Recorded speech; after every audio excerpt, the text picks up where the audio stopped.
এই সভার সভাপতি এবং ভারতীয় জনতা পার্টির সমস্ত ভদ্রমণ্ডলীকে জাতীয়তাবাদী গৈরিক অভিনন্দন। তো আমি বেশি কিছু বলবো না, কয়েকটা তথ্য কয়েকটা কথা আপনাদের সামনে বলার জন্য আমি 2 মিনিট সময় চেয়ে নিচ্ছি। গত ত্রিস্তর পঞ্চায়েত নির্বাচনে আপনাদেরকে গণতন্ত্র ফিরিয়ে দেওয়ার জন্য আমরা যে জীবন যুদ্ধে নেমেছিলাম, তার ফলস্বরূপ আমাদেরকে অনেক কিছু অন্যায় অবিচার শুনতে হয়েছে, সম্মুখীন হতে হয়েছে। তো সেই জায়গায় দাঁড়িয়ে আমরা এখনো স্থির আছি, লক্ষ্য ঠিক রেখেছি, সময় এসে গেছে, আর বেশি দিন টাইম নেই। এবার তৃণমূলে যাওয়ার দিন, সময় এসে গেছে, সময় এসে গেছে। আর মাত্র কয়েকটা দিন, কয়েকটা মাস বলেছিল টিএমসি, তৃণমূল কংগ্রেস 24-এ আগে 21 সালে খেলা হবে। তা ভারতীয় জনতা পার্টি আমরা এখন বলছি খেলা ওরা শুরু করেছে, শেষটা আমরা করব। তার সময় এবং ব্লুপ্রিন্ট অলরেডি তৈরি হয়ে গেছে। যে সমস্ত মিথ্যা মামলায় এখানকার খুব নাম করা টিএমসির চটি চাটা নেতা মিস্টার মাইতি, আপনি যদি পাশাপাশি থেকে থাকেন বা আমাদের এই মাইকের আওয়াজ আপনার কর্ণগোচর হয়, কান খুলে শুনে রাখুন, আপনার কিন্তু সেই মিথ্যা অভিযোগে যে সমস্ত ছেলেগুলোকে আপনি অভিযুক্ত করে কেস থামিয়েছেন, তো আপনাকেও এমন ব্যবস্থা করবে ভারতীয় জনতা পার্টির কর্মীরা, আপনার কিন্তু কোর্টে যেতে যেতে চটি ছিঁড়ে যাবে। তখন আপনার এই চটি চাটার মালিক মমতা বন্দ্যোপাধ্যায় এবং এই অঞ্চলের হামতারাপদ নেতা, বেলজিয়াম পাথরের নেতা, ইতালিয়ান পাথরের নেতা মিস্টার হালদার কিন্তু আপনাকে ঠেকাবে না। পালানোর জন্য বারাসাতে অলরেডি জায়গা কিনে উনি রেখেছেন, ওখানে উনি পালিয়ে যাবেন, তার তথ্য আমাদের কাছে আছে। আর হালি নেতা মিস্টার দাস, হালি নেতা মিস্টার দাস বহু অত্যাচার করেছেন। যে হাটে ভারতীয় জনতা পার্টি যে মা ভোট দিয়েছে, সেই হাত উনুনের মধ্যে ঢুকিয়েছিলেন 2021 সালে। তার প্রতিবাদ কিন্তু এবার 2024 সালে দেবে। আর কিন্তু টাইম নেই, সময় হয়ে গেছে। মানুষ তার পথ কিন্তু বেছে নিয়েছে, কাকে দেবে কাকে দেবে না।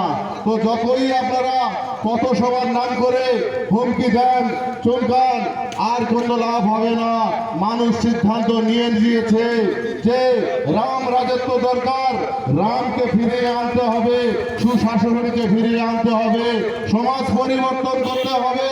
সমাজকে আগে এগিয়ে নিয়ে যাওয়ার জন্য যুব সমাজের হাতে এই সমাজকে তুলে দিতে হবে। তাই সন্দেশখালীর ভূমিকন্যা প্রধানমন্ত্রী শ্রী যশস্বী প্রধানমন্ত্রী আমাদের নরেন্দ্র দামোদর মোদী, স্নেহধন্য রেখা পাত্র মহাশয়া আমাদের ভূমিকন্যা, এই বসিরহাট 18 লোকসভা কেন্দ্রের প্রার্থী। তাই আপনার বাড়ির মেয়ে, আপনার পাশের পাড়ার মেয়ে, আপনার ঘরের মেয়ে যদি পার্লামেন্টে যায়, তাহলে আপনার এলাকার সমস্যা অসুবিধা সেগুলো দিল্লির পার্লামেন্টে তুলে ধরতে পারবে। তার জন্য আমরা যা করতে হয় করব, তার জন্য রেখাদি যা করতে হয় করবে। তো এই সঙ্গে বলি টিএমসির বন্ধুদেরকে, বেল পাগলে কাকের কি, ভোট তো প্রধানমন্ত্রী নির্বাচনের, মুখ্যমন্ত্রী নির্বাচনের নয়। মাত্র 543টি আসনের মধ্যে 45টি আসনে লড়ছে।